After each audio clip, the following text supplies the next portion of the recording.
I'm going to tell you the story of a man who made himself disappear. But before I do that, please subscribe if you haven't already. It really helps me out. Thanks. Now let's begin. In 1974, a Japanese man named Norio Nagayama was sitting in his maximum security prison cell. He'd been convicted of murder and was awaiting his execution.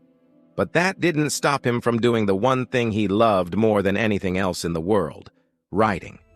He wrote a novel called A Life Beyond the Walls, the story of a man who murders his wife and then successfully erases all traces of his identity, becoming a ghost who can never be caught.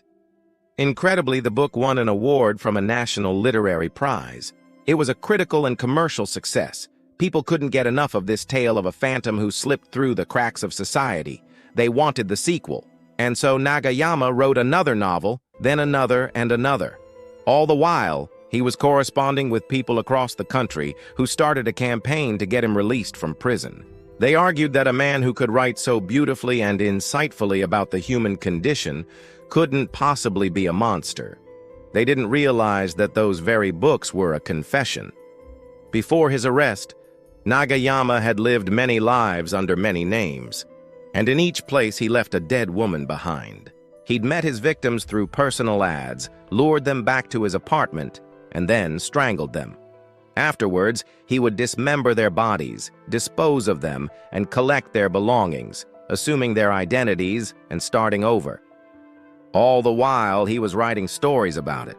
He just didn't realize how much his life was about to change. When the police finally caught up with him, they found a huge cache of weapons, wigs, masks, documents, and photographs of dead women.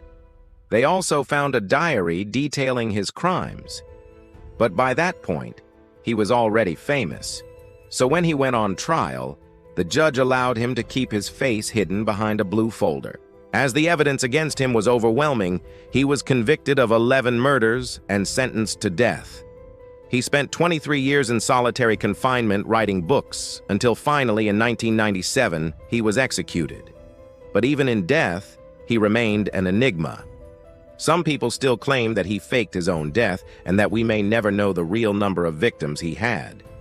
As for me, I'll keep searching for the truth.